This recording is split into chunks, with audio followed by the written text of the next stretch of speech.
Good evening friends, मैं रोहित प्रताप सिंह आप सभी का स्वागत करता हूं आरआर क्लासेस में।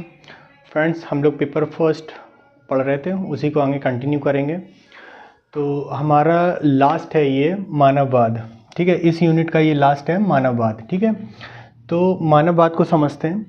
तो मानववाद क्या होता है कि बेसिकली ये मानव को सर्वोपरि मानते हैं, ठीक है। मोटा मोटा ये समझिए कि मानव को सर्वोपरि मानते हैं और मानव की सेवा ही सबसे बड़ा मतलब पुण्य है या सबसे बड़ी जो है वही है, ठीक है। मतलब जो भी कुछ ये लोग मानते हैं तो सबसे बड़ी चीज़ है मानव सेवा, ठीक है।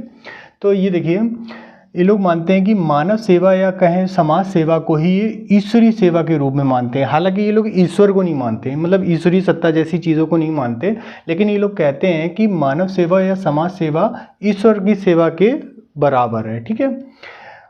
बात करें तो मनुष्य को ये सर्वोपरि मानते हैं और कहते हैं कि उनके व्यक्तित्व और मूल्य और कल्याण इनके लिए चिंतन करते हैं। मतलब वो लोग सबसे सर्वोपरि क्या है, मनुष्य है, ठीक है। मानववाद क्या कहते हैं कि ऐसे व्यक्तित्व और मूल्य और कल्याणकारी योजनाएं, ऐसी चीज़ों को चिंतन करते हैं ताकि मनुष्य का विकास हो सके और उसके अंदर मानववाद यानी मानवता जागे, ठीक है।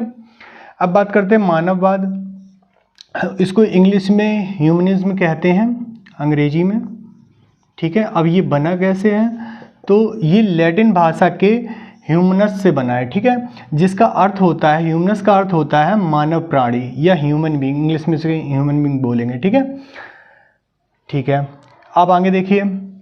अब इस हिसाब से इसका जो अर्थ हुआ ह्यूमनिज्म का, तो मनुष्य के समस्त जो मनुष्य है, मनुष्य द्वारा समस्त मानव जाति की भलाई का जो कार्य करना ही मानववाद है, ठीक है। समझ रहे होगे मानवता क्या होती है, ठीक है। अब बात करते हैं इनकी विशेषताओं की। तो देखो, सबसे पहली चीज़ है कि ये ईश्वरीय सत्ता को नहीं मानते, ठीक है। ये विश्वास नहीं करते। मानव मूल्य सर्वोपरि हैं, ठीक है। मानव में क्या होना चाहिए, मानव तुम तभी कहलाओगे जब तुम्हारे अंदर मानवता होगी, वरना तो राक्षस हो ही है। मानवता क्या होती है, देखिए मानवता क्या होती है, धर्म, जाति और राष्ट्र, मतलब उनके लिए कोई नहीं है, उनके लिए सिर्फ मानव है, ठीक है। कोई जाति नहीं है, कोई धर्म नहीं है, कोई राष्ट्र नहीं है, इन सभी से ये ऊपर होती है। मानवता जो शब्द है वो इन सभी से कैसा है, ऊपर है, ठीक है। यानी कि मतलब वो मानव में कोई भेदभाव नहीं करता, ठीक है। मानव की पूर्ण स्वतंत्रता का समर्थन करता है, मानव की पूर्ण स्वतंत्रता की समर्थन करता है। मतलब किसी प्रकार की कोई बंदिशें नहीं कि भाई, जैसे अलग अलग धर्मों में अलग अलग प्रथाएं होती हैं कि कहीं कहीं स्त्रियों को पूजा पाठ की मतलब अनुमति नहीं होती, कहीं दलितों को पढ़ाई करने की मतलब पहले के समय की बात थी। अब तो मतलब जब से कॉन्स्टिट्यूशन लागू हुआ है तब से मतलब सभी को समान अवसर दिए हैं, लेकिन फिर भी कहीं ना कहीं ये होता है कि किसी न किसी को कहीं ना कहीं बाउंडेशन होती है ना। किसी देश में मतलब बाउंडेशन हो जाती है, जैसे सनी देओल को क्या नाम है पाकिस्तान में बैन किया है ना, तो कहीं भी घूमने की स्वतंत्रता है ना, आर्टिकल 19। तो पूर्ण स्वतंत्रता के समर्थन करते हैं ये लोग, ठीक है।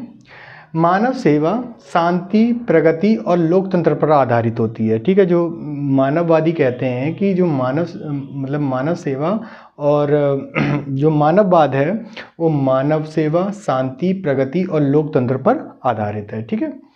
मनुष्य को स्वयं अपने भाग्य का निर्माता माना है। मतलब मानववाद मानते हैं कि देखो, ईश्वर जैसी तो कोई चीज़ नहीं है, मनुष्य जो कुछ भी अचीव करता है वो अपने कर्मों पे करता है, ठीक है। यहाँ पे भाग्य जो भी वो अपना, मतलब सीधी सी बात है कि अगर आज अच्छा करोगे तभी ना फ्यूचर अच्छा होगा।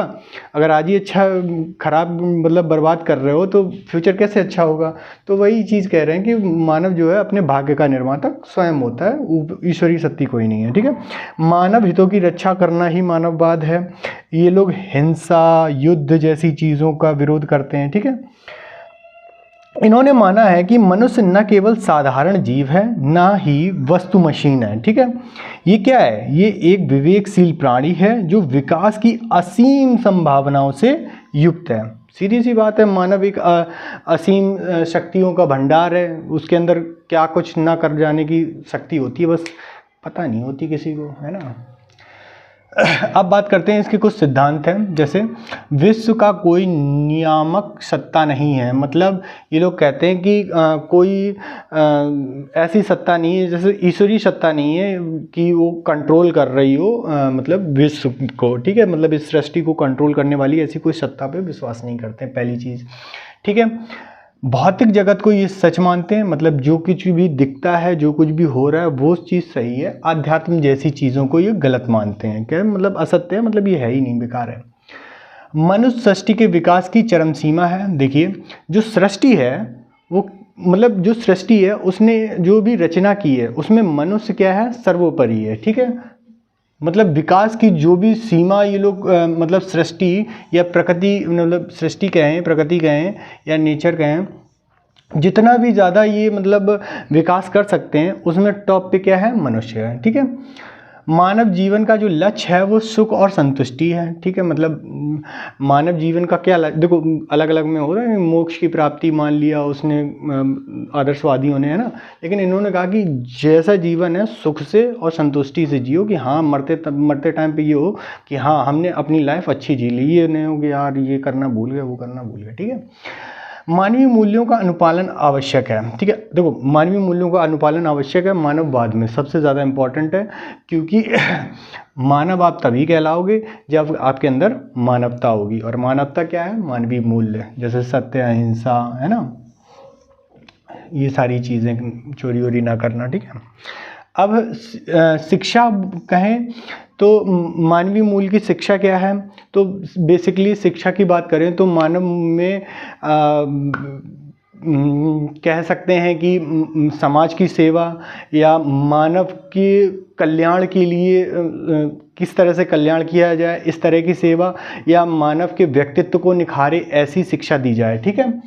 और शिक्षा के उद्देश्य क्या है, सुख और समृद्धि का होना, बच्चे में आत्मविश्वास उत्पन्न करना, बच्चे का सर्वांगीण विकास करना, उच्च मानवीय मूल्यों का विकास करना और तर्क चिंतन शक्ति का विकास करना, ये सारे टर्म हैं, ठीक है।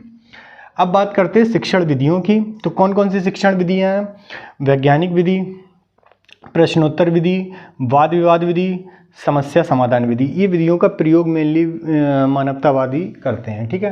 अनुशासन की बात कहें तो अनुशासन कैसा हो, तो शारीरिक दंड के विरोधी हैं, मतलब ये कहते हैं मार पिटाई ना करो, वैसे भी हिंसा को ये लोग कहते हैं कि लड़ाई झगड़ा नहीं करो और वैसी चीज़ें मानवतावादी, तो ये शारीरिक दंड से विरोधी हैं। ये कहते हैं आत्म अनुशासन के समर्थक, मतलब बच्चा स्वयं से अनुशासित रहे, ऐसे कार्य किए जाएँ कि वो स्वयं से अनुशासित रहे, ठीक है।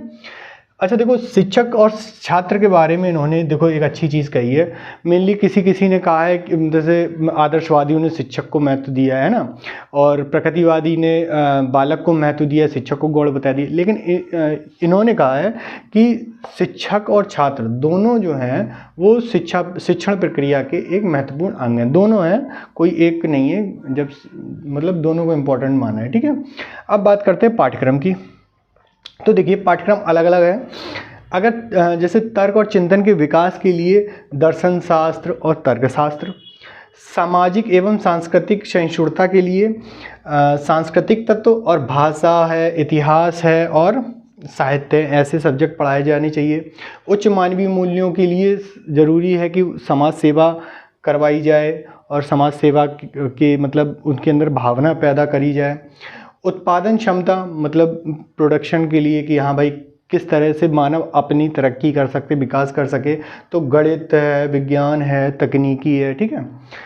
बात करें सृजनात्मकता के लिए, मतलब उनकी क्रिएटिविटी के लिए, तो कला एवं शिल्प, ठीक है। स्वास्थ्य के लिए तो सीधी सी बात है, स्वास्थ्य विज्ञान, योगा कराओ, व्यायाम कराओ, ठीक है। तो ये आपका यूनिट ख़त्म हुआ। नेक्स्ट यूनिट आपके भारतीय विचारक हैं, ठीक है, तो वो हम लोग कल करेंगे। बेसिकली ये कैसा लगा कमेंट बॉक्स में ज़रूर करें, लाइक शेयर और सब्सक्राइब करते रहें, ठीक है। तो फिर कल मिलेंगे। आई होप आपको ये चैनल अच्छा लगा हो, मतलब ये सेशन अच्छा लगा होगा। Thank you.